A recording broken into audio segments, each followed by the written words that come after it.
to this series of instructional videos using Hydrocryl Artists paint products. Hydrocryl is an Australian manufacturer of colour and mediums with over 30 years experience in the marketplace. My name is Richardson-Hyde and I've been testing, mixing and using the Hydrocryl range of paints and mediums in my own art practice. I have a background teaching colour theory and mixing at tertiary level in Australia for over 28 years.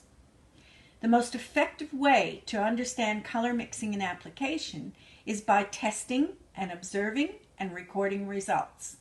With each workshop, you may download exercises which accompany the video. Simply go to the links to download the exercise sheets and begin to explore the fascinating world of colour mixing and application. Welcome to today's workshop on transparency and opacity. I'm Donna Richardson-Hyde and I have been testing and working with the Hydrocryl Australian Artists acrylic colors. Today we're talking about transparency and opacity and the capacity for a single color or a single hue to be transformed from a flat opaque color to a translucent or a transparent wash. We'll explore these. We'll also look at how you lay a flat, even color, opaque color. And we'll also look at adding increments, increasing increments of water or flow liquid, such as this liquid here, flow promoter, to make the color more transparent. So very basic things, but let's start by talking a little bit about the pigments and why they are so vivid. They're water-based paints. They're very intense. They've got finely ground pigmentation and no fillers, so that gives them the most intense colors. The filler tends to dull colors. They can be used both as watercolor paints by diluting them with water or as acrylic paints. We'll talk about the three states of the color. So an opaque color, such as this one here, this is Hydrocryl Lemon Yellow. That opaque color was achieved by painting 1, 2, 3, 4, 5 layers of color to get a really deep yellow. So that's the first thing we're going to do today. We're going to learn how to paint a really deep, rich layer of opaque color. Opaque means you can't see anything underneath it. So let's just do that now. So I've put, just move these for a minute, and I've put some Hydrocryl color into the palette. I've slightly dampened this watercolor paper, and I'm using a broad flat brush, and I'm just going to lay one layer of color first. It doesn't have to be thickly laid, but we're trying to achieve even color. So the first layer is like this. The beauty of these paints is that they do dry quite quickly, so you can move quite quickly when you're trying to build up layers of color. So now it's still, as you see the first layer going down, you're still seeing a bit of the watercolor paper, the white of the watercolor paper underneath it. We'll let that dry and then put on the second layer going in the opposite direction, and then we'll let that dry. And that's the important clue here to getting a flat, even layer, is make sure you let them dry between layers, and then we'll put a layer on in the final direction. So let's leave that for the moment and look at transparent color. We'll look at how you make a color go from an opaque color through translucent, which is around about here, to a transparent wash. And really there's two ways of doing that.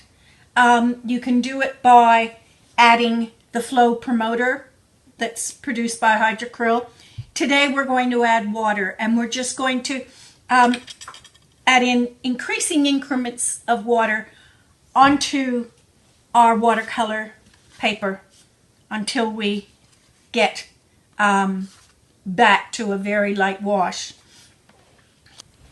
Okay, we're applying flat, even layers of color. I've applied the first layer, and now I'm going to apply the second layer in the opposite direction, like that, using this flat brush. And I just overlap the stroke slightly, and it's pretty basic, but a lot of people do have difficulty laying down a flat color. So by the second layer of color, you can see that it's starting to get more dense. It's becoming a deeper yellow, a stronger yellow. So that's our second layer of color. And once that's dried, we'll apply our third layer of color. Okay, we've got 2 layers of color, so it's starting to appear quite opaque. And I'm going to apply the third layer in the opposite direction, the same direction as I applied the first layer again, using this flat brush. And 3 layers is generally enough to get a good flat, even color. The Hydrocryl colors, they spread beautifully. They're very buttery, and they spread just beautifully. So there's 3 layers of color, which makes the color very opaque. So we showed you here 5 layers of color on this one.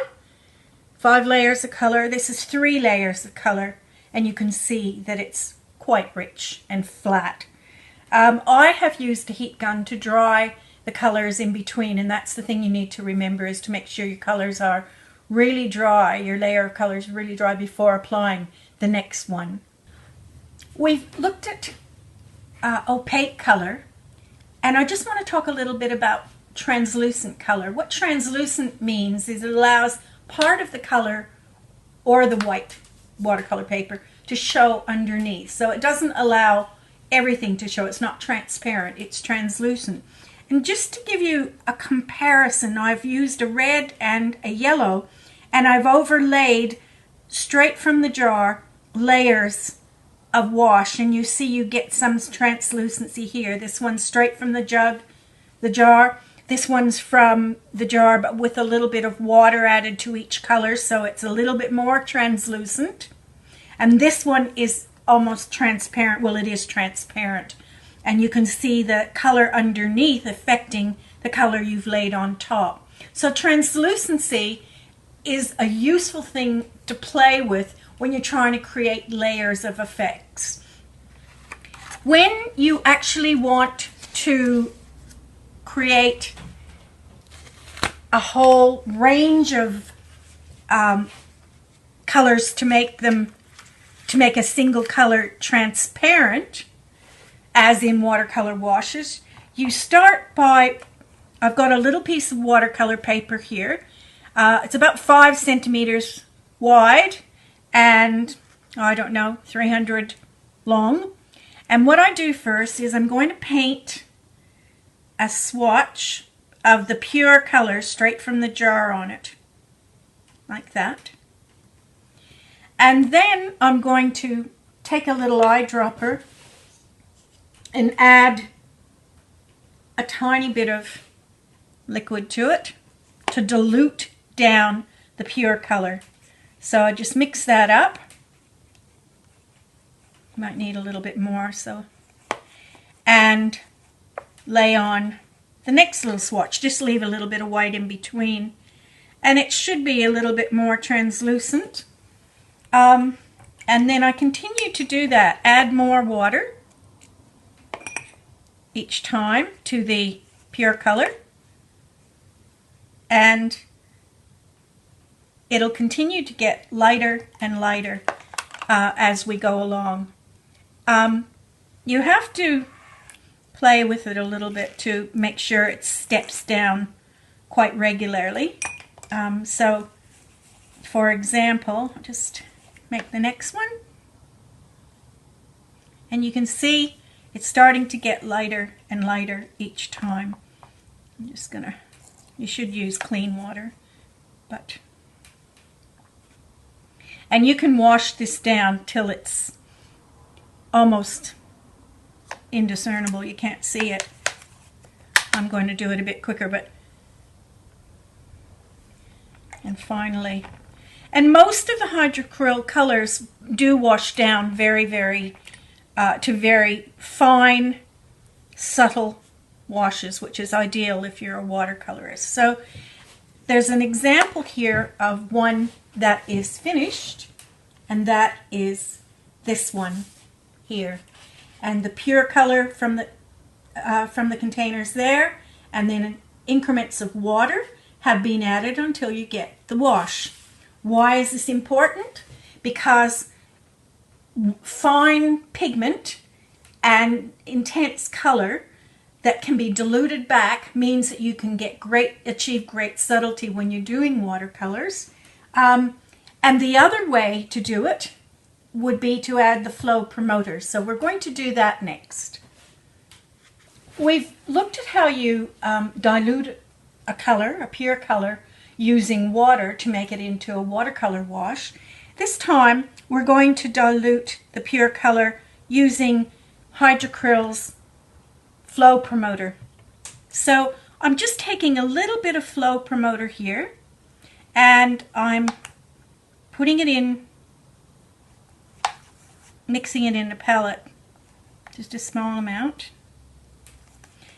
This helps the flow, obviously, of the paint, but it also dilutes. And so you can see there's not much change there. I'll just clean up my brush a bit and add a bit more.